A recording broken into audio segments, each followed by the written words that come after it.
Hello students, आज हम पढ़ेंगे नॉइस पॉल्यूशन के बारे में। तो आज के इस वीडियो में सबसे पहले तो हम ये देख लेंगे कि नॉइस और साउंड के बीच का डिफरेंस क्या होता है। नॉइस की जो इंटेंसिटी होती है या फिर बोल लो साउंड की जो इंटेंसिटी होती है वो किस में मेजर की जाती है। नॉइस पॉल्यूशन के कौन से इफेक्ट होते हैं, नॉइस पॉल्यूशन के कौन से सोर्सेस होते हैं और नॉइस पॉल्यूशन को कैसे हम कंट्रोल कर सकते हैं। और एग्जाम में हमें क्या लिख के आना है वो सारी बातें मैं बोर्ड पे लिख लूंगा, जिससे करके हमें फुल मार्क्स मिल जाएंगे। So I hope you are ready with your pen and paper. So without wasting much time, let us start this video. तो सबसे पहले तो हम ये समझ लेते हैं साउंड और नॉइस के बीच में क्या डिफरेंस होता है।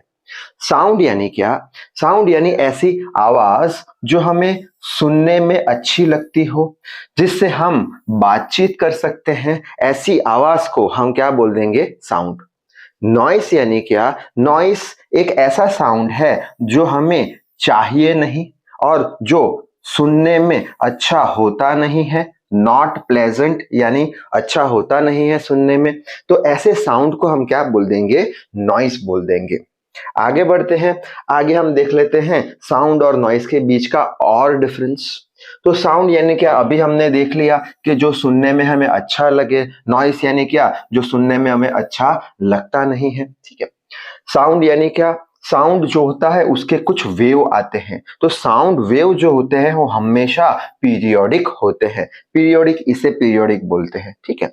और ये जो नॉइस है उसके जो वेव होते हैं वो वेव होते हैं नॉन पीरियोडिक। नॉन पीरियोडिक यानी कुछ फिक्स पैटर्न में नहीं होते हैं, कैसे भी होते हैं। ठीक है।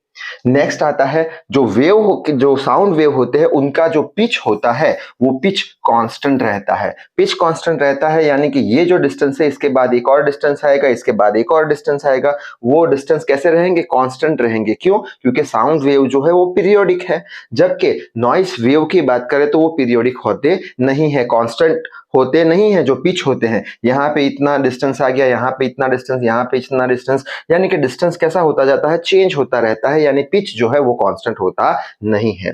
नेक्स्ट आता है, ये जो साउंड है उससे हम मीनिंगफुल कम्युनिकेशन कर सकते हैं, यानी समझ के हम बातचीत कर सकते हैं। लेकिन ये जो नॉइस है उससे हम मीनिंगफुल कम्युनिकेशन कर नहीं सकते। हम बातचीत जो करेंगे वो हमें समझ में नहीं आएगी, क्योंकि नॉइस ज्यादा होगा। क्यों? क्योंकि ये जो वेव है नॉइस के वो पीरियोडिक होते नहीं है। और ये जो साउंड है उसका यूनिट होता है हर्ट्स, यानी हर्ट्स में साउंड को मेजर किया जाता है। और ये जो नॉइस होता है उसका यूनिट होता है डेसिबल। डेसिबल में नॉइस को मेजर किया जाता है। आगे बढ़ते हैं। अब समझ लेते हैं इंटेंसिटी ऑफ साउंड या फिर इंटेंसिटी ऑफ नॉइस। क्या होता है साउंड का इंटेंसिटी? तो उसके लिए हम एक काम करेंगे कि हम एक प्लेन ले लेंगे या फिर एक पेपर ले लेंगे। ये पेपर का एरिया हम मान लेते हैं कि यूनिट एरिया है। तो यहाँ पे लिखा है ये जो प्लेन है, इमेजिनरी प्लेन है या फिर एक पेपर है, उसका एरिया 1 मीटर स्क्वायर है, यूनिट एरिया है। अब हम क्या करेंगे, यहाँ से नॉइस को भेजने वाले हैं या फिर साउंड को भेजने वाले हैं, यानी कि हम ये जो यूनिट एरिया है उसके ऊपर एक एनर्जी दे रहे हैं। तो यहाँ पे हम क्या कर रहे हैं, साउंड एनर्जी को हम ये यूनिट पेपर पे भेज रहे हैं। और ये जो एनर्जी जा रही है वो पेपर के परपेंडिकुलर होगी, यानी ये जो एनर्जी जा रही है ये पेपर है, ये पेपर के परपेंडिकुलर एनर्जी जा रही है। तो 1 सेकंड के अंदर ये जो पेपर है उसमें से कितनी साउंड एनर्जी पास होगी, कितने जूल साउंड एनर्जी पास होगी 1 सेकंड के अंदर, तो उसे हम बोल देंगे साउंड की इंटेंसिटी। तो यहाँ पे हम यूनिट से भी समझ सकते हैं कि 1 सेकंड के अंदर कितने जूल साउंड की एनर्जी 1 मीटर स्क्वायर एरिया में से परपेंडिकुलरली पास हो रही है, उसे हम क्या बोल देंगे? उसे हम इंटेंसिटी ऑफ साउंड बोल देंगे। इंटेंसिटी ऑफ साउंड को हम आई से रिप्रेजेंट करते हैं। जूल पर सेकंड को हम बोल देंगे वॉट, और नीचे मीटर स्क्वायर तो एज इट इज है। अच्छा, उसी तरीके से एक नया नोटेशन आता है जिसे हम आई नॉट बोलते हैं, जिसे हम बोलते हैं रेफरेंस इंटेंसिटी ऑफ साउंड। अब रेफरेंस इंटेंसिटी ऑफ साउंड की क्या जरूरत पड़ी? जैसे कि हमें पता है कि अगर हमें पोटेंशियल एनर्जी मेजर करनी है तो उसके लिए हमें एक रेफरेंस प्लेन की जरूरत पड़ेगी, और ये रेफरेंस प्लेन से हम ये हाइट पे पोटेंशियल एनर्जी मेजर कर पाएंगे। उसी तरीके से अगर हमें इंटेंसिटी साउंड की मेजर करनी है तो एक रेफरेंस इंटेंसिटी की जरूरत पड़ेगी। तो आई नॉट को हम क्या बोल देंगे? रेफरेंस इंटेंसिटी ऑफ साउंड, और उसका वैल्यू होता है 10⁻⁻² वॉट पर मीटर स्क्वायर। जो साउंड होता है उसे हम कौन से यूनिट में मेजर करते हैं, डेसिमल यूनिट में मेजर करते हैं। और ये जो डेसिमल टर्म है वो किसका रेशियो होता है, वो होता है इंटेंसिटी ऑफ साउंड का और रेफरेंस इंटेंसिटी ऑफ साउंड का। तो ये जो डेसिमल है वो किसका रेशियो होता है, इंटेंसिटी ऑफ साउंड का और रेफरेंस इंटेंसिटी ऑफ साउंड का। और ये रहा इसका इक्वेशन। अब ये इक्वेशन के अंदर हमने दो चीज कंसीडर करी नहीं है। कौन सी दो चीज कंसीडर नहीं करी है, पहला तो साउंड का पिच कंसीडर नहीं किया और साउंड की फ्रीक्वेंसी कंसीडर करी नहीं है, और ये इक्वेशन हमने लिखा हुआ है। तो ये इक्वेशन को मॉडिफाई करना जरूरी है। क्यों? क्योंकि अगर दो सेम साउंड होंगे और दोनों साउंड की अगर हम फ्रीक्वेंसी बदल दे और पिच बदल दे तो दोनों साउंड भी बदल जाने वाले हैं। यानी अगर हमें साउंड की इंटेंसिटी मेजर करनी है तो पिच और फ्रीक्वेंसी भी इक्वली रोल प्ले करने वाले हैं। तो उसके लिए हम एक नया यूनिट बना रहे हैं, उसे हम मॉडिफाइड यूनिट बोल देंगे, और वो मॉडिफाइड यूनिट होगा डेसिमल ए। तो नया यूनिट कौन सा हो गया साउंड का, डेसिमल ए, जिसमें हम दो चीज कंसीडर कर रहे हैं, कौन सी, पिच और फ्रीक्वेंसी ऑफ साउंड की। ठीक, आगे बढ़ते हैं। अब अलग अलग तरीके के साउंड की इंटेंसिटी अलग अलग होती है, तो इसी तरीके से हमें एग्जाम में भी लिख के आना है। पहला हो गया नॉर्मल ब्रीदिंग, यानी जो हम नॉर्मली सांस लेते हैं उसमें से जो साउंड की इंटेंसिटी निकलती है वो कितनी होती है, 10 डेसिमल ए के बराबर होती है। उसी तरीके से अगर हम कुछ बातें कर रहे हैं, घुसपुस कुछ बातें कर रहे हैं, उसे विस्परिंग बोलते हैं, उसकी इंटेंसिटी 30 के बराबर होगी। नॉर्मली कन्वर्सेशन यानी बातें कर रहे हैं, उसकी इंटेंसिटी 60 के बराबर होगी। टेलीविजन में से जो आवाज निकलता है 70 इंटेंसिटी का होगा। कार जब 60 किलोमीटर पर आवर पे जा रही होगी तब उसमें से इतने इंटेंसिटी की साउंड निकलेगी। डीजल ट्रक जब 5 किलोमीटर पर आवर पे जा रही होगी तब इतना इंटेंसिटी का साउंड वो निकालेगा। जब हम चिल्ला रहे हैं तब इतना कुछ, मोटरसाइकिल में से इतना कुछ, और जेट प्लेन में से 130 डेसिबल ए का जो साउंड है वो निकलेगा। ठीक है, आगे बढ़ते हैं। अब गवर्नमेंट ने कुछ साउंड इंटेंसिटी के लेवल डिसाइड करे हैं कि इतने इंटेंसिटी से ज्यादा साउंड निकलना चाहिए नहीं, डे टाइम में और नाइट टाइम में। ठीक है, और उसे कुछ जोन में बांट दिया है उन्होंने। तो ABCD ऐसे 4 जोन है। पहला ए जोन में आता है इंडस्ट्री। इंडस्ट्री में से डे टाइम में इससे ज्यादा इंटेंसिटी का साउंड निकलना नहीं चाहिए और नाइट टाइम में इससे ज्यादा इंटेंसिटी का साउंड निकलना नहीं चाहिए। उसी तरीके से कॉमर्शियल एरिया हो गया, जैसे ऑफिस हो गए, ऑफिस के अंदर 65 से ज्यादा साउंड नहीं आना चाहिए और 55 से ज्यादा नाइट में साउंड निकलना नहीं चाहिए। उसी तरीके से रेसिडेंशियल यानी घरों के लिए भी डे टाइम और नाइट टाइम के लिए कुछ डेसिमल ए की इंटेंसिटी डिसाइड करी गई है। और साइलेंस जोन हो गए हमारे, जैसे कि हो गया हॉस्पिटल्स हो गया, स्कूल्स हो गया, वहां पे डे टाइम में 50 से ज्यादा इंटेंसिटी का साउंड नहीं आना चाहिए और 40 से ज्यादा इंटेंसिटी का साउंड नहीं आना चाहिए नाइट टाइम में। ठीक है, आगे बढ़ते हैं। नेक्स्ट हम देख लेते हैं साउंड जो होता है या फिर नॉइस जो होता है, नॉइस कौन कौन प्रोड्यूस करते हैं, नॉइस पॉल्यूशन कौन से सोर्सेस की वजह से होता है। तो पहला सोर्स हो गया ट्रैफिक सोर्स। ट्रैफिक सोर्स में हम क्या लिख सकते हैं, जो व्हीकल हॉर्न बजाते हैं। ठीक है, जब हम एक्सेलरेटर को रेज करते हैं यानी बढ़ाते हैं तब नॉइस पॉल्यूशन होता है। कोई सॉल्यूशन जो व्हीकल होते हैं उनके साइलेंसर बिगड़े हुए होते हैं तो उसमें से नॉइस पॉल्यूशन होता है। अब जो डीजल कार होती है वो जो है वो पेट्रोल कार से भी ज्यादा नॉइस पॉल्यूशन क्रिएट करती है। जो जेट प्लेन्स होते हैं वो हमारे जो पैसेंजर प्लेन होते हैं उससे भी ज्यादा नॉइस पॉल्यूशन करते हैं। नेक्स्ट सोर्स हो गया इंडस्ट्रियल सोर्स। इंडस्ट्री के अंदर बहुत सारी मशीनें होती है, जैसे कि हो गई रेसिप्रोकेटिंग मशीन, रोटरी मशीन, वो सारी मशीनरी क्या करेगी, नॉइस पॉल्यूशन करेगी। ग्राइंडिंग व्हील्स जो है नॉइस पॉल्यूशन पैदा करेंगे। ब्लो हैमर्स हो गया, जनरेटर्स हो गया। केमिकल इंडस्ट्रीज के अंदर हाई प्रेशर और हाई वेलोसिटी वाले जो गैसेस होते हैं वो भी नॉइस पॉल्यूशन क्रिएट करते हैं। नेक्स्ट सोर्स देख लेते हैं नॉइस पॉल्यूशन का, कंस्ट्रक्शनल सोर्स, यानी जहां पे घर बन रहा है, कुछ भी चीज का कंस्ट्रक्शन हो रहा है, वहां पे हम क्या यूज करते हैं, रॉक क्रशर का यूज करते हैं, पत्थर तोड़ने की मशीन, वो नॉइस पॉल्यूशन क्रिएट करेगी। पाइल ड्राइविंग इक्विपमेंट्स, पाइल यानी जो नोकीले औजार होते हैं उससे जब हम कुछ तोड़ते हैं तब भी नॉइस पॉल्यूशन होता है।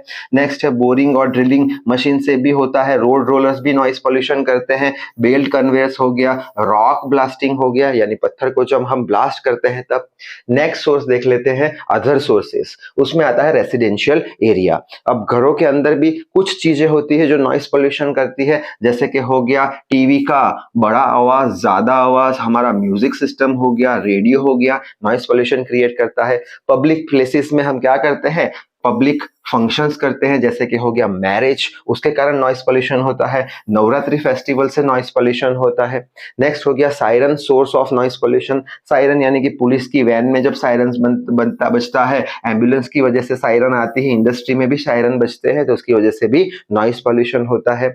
दिवाली के अंदर जब हम फटाके जलाते हैं तब भी नॉइस पोल्यूशन होता है, ठीक है। और जो सब्जी वाले होते हैं, जो मार्केट में सब्जी बेचने के लिए आवाज लगाते हैं, उससे भी नॉइस पोल्यूशन होता है। बच्चे जब प्लेग्राउंड में, मैदान में जब खेलते हैं तब भी वो नॉइस पोल्यूशन क्रिएट करते हैं। आगे बढ़ते हैं, अब देखते हैं कि नॉइस पोल्यूशन की इफेक्ट क्या होती है, नॉइस पोल्यूशन की वजह से क्या क्या असर आती है वो देख लेते हैं। तो पहली इफेक्ट हम देख लेते हैं फिजिकल इफेक्ट। फिजिकल इफेक्ट में हम लिख सकते हैं कि हम सुनने की क्षमता खो देंगे, ठीक है। कैसे खो देंगे कि अगर यहाँ पे लिखा है, अगर 80 से लेके 90 डेसिबल की जो इंटेंसिटी का साउंड है वो अगर हम 8 घंटे तक सुने तो हम क्या खो देंगे, हमारी सुनने की क्षमता खो देंगे, ठीक है। और टोटल डेफनेस यानी हम बहरे भी हो सकते हैं। क्यों बहरे हो सकते हैं? नॉइस पोल्यूशन की वजह से। और अगर हम बहरे हो जाते हैं तो उसे हम बोलते हैं एकॉस्टिक ट्रॉमा। यानी क्या, ये एक बीमारी का नाम है जिससे हम सुनने की शक्ति कंप्लीटली खो देते हैं। नेक्स्ट है, अगर अचानक से कोई साउंड हमें सुनाई दे, जैसे कि अचानक से जब फटाका फूटता है तब हमें साउंड सुनाई देता है और उसकी वजह से हमारे कान के अंदर ईयर ड्रम नाम का एक पार्ट आता है, तो ये जो ईयर ड्रम होता है, ये ईयर ड्रम को नुकसान होता है अचानक से जब साउंड आता है तब। नेक्स्ट देख लेते हैं फिजियोलॉजिकल इफेक्ट। जैसे कि हो गया साउंड, नॉइस बहुत सारा है, साउंड बहुत सारा हम सुन रहे हैं तो हमारे सर में दर्द हो जाएगा। नौशिया, नौशिया यानी हमें घुटन होने लगेगी, बेचैनी होने लगेगी, हमें कुछ अच्छा लगेगा नहीं। नेक्स्ट है पेट की हमें बीमारी होगी, एसिडिटी हमें बढ़ जाएगी, ठीक है। हमारी जो हार्ट रेट है वो बढ़ जाएगी, ठीक है। ब्लड प्रेशर जो है वो हमारा बढ़ जाएगा और शुगर लेवल भी हमारा फ्लक्चुएट होगा यानी चेंज होता रहेगा। और नॉइस पोल्यूशन की असर देख लेते हैं। हो गई साइकोलॉजिकल इफेक्ट, यानी मानसिक इफेक्ट कौन सी आएगी, तो हम चिड़चिड़े हो जाएंगे, ठीक है। हमें सोने में परेशानी होगी, हम मेंटल स्ट्रेस लेना शुरू कर देंगे, डिप्रेशन में आ जाएंगे नॉइस पोल्यूशन की वजह से, जिसके कारण हमारे परफॉर्मेंस पे इफेक्ट होने वाली है। नेक्स्ट देख लेते हैं कि एनिमल्स पे उसकी क्या असर होती है। तो एनिमल्स भी अपनी सुनने की क्षमता खो देंगे। कब खो देंगे? जब वो 85 डेसिमल या उससे भी ज्यादा साउंड कंटिन्यूस सुनते रहे। नेक्स्ट आता है मास्किंग। मास्किंग यानी क्या कि कुदरत उनको एक सिग्नल देता है, वो सिग्नल वो समझ नहीं पाएंगे नॉइस पोल्यूशन की वजह से। जैसे कि अर्थक्वेक जब आता है तब सबसे पहले पशु पक्षी को ही पता लगता है कि अर्थक्वेक आने वाला है, ठीक है, उसे मास्किंग बोलते हैं, यानी ऐसे सिग्नल जो कुदरत उन्हें देते हैं। तो वो क्या हो जाएगा, मास्किंग, वो अब समझ नहीं पाएंगे नॉइस पोल्यूशन के कारण। उनकी जो हार्ट रेट है वो बढ़ जाएगी, उनको सांस लेने में तकलीफ होगी, रेस्पिरेशन, यानी उनका बिहेवियर भी चेंज हो जाने वाला है। अब नॉइस पोल्यूशन की इफेक्ट प्लांट पे भी पड़ेगी। प्लांट पे कैसे पड़ेगी कि उनका जो परागनयन है, पॉलिनेट परागनयन है, वो परागनयन कम हो जाएगा और उनके जो बीज है वो फैलना बंद हो जाएंगे, जिसके कारण नए पौधे या पेड़ उग नहीं पाएंगे। नेक्स्ट है नॉइस पॉल्यूशन की इफेक्ट बहुत ही ज्यादा लंबे समय तक रहती है पेड़ पौधों में। अगर नॉइस पॉल्यूशन को हम रिमूव कर दे, फिर भी एक बार नॉइस पॉल्यूशन में हमने पेड़ पौधों को रख दिया तो उस पे इफेक्ट आ गई, ठीक है। और अगर नॉइस पॉल्यूशन हमने रिमूव कर दिया तो भी पेड़ पौधों पे बहुत ही ज्यादा लंबे समय तक उनकी इफेक्ट रहती है। अब हम देख लेते हैं कि नॉइस पोल्यूशन को हम कंट्रोल कैसे कर सकते हैं, ठीक है। तो पहला हो गया कंट्रोल एट रिसीवर्स एंड, यानी जो सुन रहे हैं, जो नॉइस को सुन रहे हैं, उनसे ही कंट्रोल किया जाए। कैसे? जैसे कि जो वर्कर्स होते हैं उन्हें हम air protection, ear protection equipment दे दे, एड्स दे दे। कौन से एड? जैसे कि हो गया ईयर प्लग हो गया, ईयर मफ हो गया, ठीक है। और ऐसे हेलमेट हम पहना दे जिसके कारण उन तक आवाज पहुंच नहीं पाए।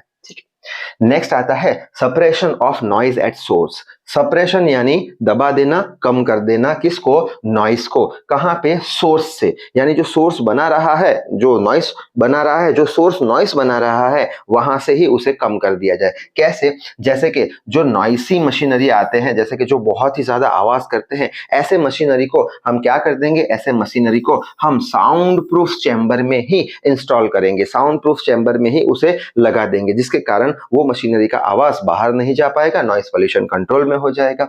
नेक्स्ट है, अगर हम मशीनरी का प्रॉपर मेंटेनेंस करते हैं, उसका लुब्रिकेशन करते हैं यानी ऑयलिंग करते हैं, तब वो मशीनरी में से आवाज निकलना बंद हो, कम आवाज निकलेगी, नॉइस पॉल्यूशन कम हो जाएगा। नेक्स्ट है, हम क्या कर सकते हैं? साइलेंसर का यूज कर सकते हैं, किसके अंदर? ऑटोमोबाइल व्हीकल के अंदर, जिसके कारण नॉइस पॉल्यूशन कम हो जाए। अगर हम ऐसे क्वाइटर मशीन यानी कि बहुत ही शांत मशीन जिसमें से आवाज कम निकलती हो, ऐसे मशीन का डिजाइन करें और बाद में ऐसे मशीन का फैब्रिकेशन करें और या फिर बनाए और बाद में ऐसी मशीन का यूज करें, तो भी नॉइस पोल्यूशन कंट्रोल में आ सकता है। नेक्स्ट है, अगर हम मशीनरी को जो वाइब्रेटिंग मशीनरी हो रही है होती है, उसको अगर हम शॉक एब्सॉर्बर पे लगा दे, शॉक एब्सॉर्बर पे लगाने पर क्या होगा कि उससे शॉक एब्सॉर्ब हो जाएगा, आवाज निकलेगी नहीं। तो यहाँ पे लिखा है reducing noise from vibrating machinery, vibrate जो हो रही है उसको शॉक एब्सॉर्बर पे लगा दो, ठीक है, टेम्पर पर लगा दो, जिसके कारण नॉइस पोल्यूशन कंट्रोल में हो जाएगा। नेक्स्ट है एकॉस्टिक जोनिंग। एकॉस्टिक जोनिंग यानी हम ऐसे जोन बना देंगे, साइलेंस जोन बना देंगे। कैसे साइलेंस जोन बना देंगे? जैसे कि साइलेंस जोन हो गया कहाँ पे? स्कूल के पास में, हॉस्पिटल के पास में, घरों के पास में हम एक साइलेंस जोन बना देंगे, एक एरिया बना देंगे, ठीक है, यानी कि उसके आसपास कुछ हमें नॉइस चाहिए नहीं, तो क्या हो जाएगा? वहां पे नॉइस पोल्यूशन कम हो जाएगा। नेक्स्ट है, अगर हम डिस्टेंस बढ़ा दे, किसका डिस्टेंस बढ़ा दे? ये हो गया रेलवे स्टेशन का, एरोड्रम्स का, बस टर्मिनल्स का, ठीक है, वो सारे डिस्टेंसेस हम बढ़ा देंगे। यानी कि हमारा घर है, रेसिडेंशियल एरिया है, घर से हम रेलवे स्टेशन, एरोड्रम का डिस्टेंस बढ़ा देते हैं, यानी कि ऐसे जोन दे देते हैं कि भाई ये रेसिडेंशियल एरिया हो गया और यहाँ से बहुत ही ज्यादा डिस्टेंस पे रेलवे स्टेशन होना चाहिए, बस डेपो होने चाहिए, एरोड्रम होना चाहिए, तो भी नॉइस पोल्यूशन हम तक आ नहीं पाएगा। नेक्स्ट है प्लांटिंग ट्रीज। अगर हम पेड़ पौधे उगाते हैं रोड की साइडों पे, ठीक है, हॉस्पिटल के पास, स्कूल के पास, तो पेड़ पौधे क्या करेंगे? नॉइस पोल्यूशन को एब्सॉर्ब कर देंगे, इतनी ज्यादा आवाज हमें मिलेगी नहीं, ठीक। नेक्स्ट है sound insulation at construction stage. Insulation यानी इंसुलेट करेंगे हम साउंड को, कहां पे? कंस्ट्रक्शनल स्टेज पे, यानी कि जब हम घर बना रहे हैं तभी हम इस तरीके से घर बनाए कि बाहर का साउंड, बाहर का नॉइस घर के अंदर आ नहीं पाए। तो उसके लिए हम क्या करेंगे? जब कंस्ट्रक्शन कर रहे हैं हम घर का, तो जो भी गैप होगी दरवाजे और दीवार के बीच में, उसे हम पैक कर देंगे, किससे? उसे हम पैक कर देंगे साउंड एब्सॉर्बिंग मटेरियल से, जिससे करके बाहर की आवाज घर में आ नहीं पाए। नेक्स्ट है ऑडिटोरियम जो होगा, ऑडिटोरियम की जो दीवारें होंगी, जो छतें होंगी, उसको हम किससे कवर करेंगे? परफोरेटेड प्लाईवुड से। परफोरेटेड यानी बहुत सारे होल होते हैं, ऐसा एक लकड़े का टुकड़ा या लकड़े का प्लेन, उसे दीवारों पे और अगर छतों पे हम लगा दे, तो क्या करेगा? वो साउंड को एब्सॉर्ब कर देगा, यानी नॉइस पोल्यूशन होगा नहीं। तो यहां तक लिख के आने पर हमें एग्जाम में फुल मार्क्स मिल जाएंगे। तो इस वीडियो में बस इतना ही। नेक्स्ट वीडियो में हम ई वेस्ट के बारे में पढ़ेंगे, सॉलिड वेस्ट के बारे में पढ़ेंगे। तो तब तक के लिए read hard, work hard. Thank you very much.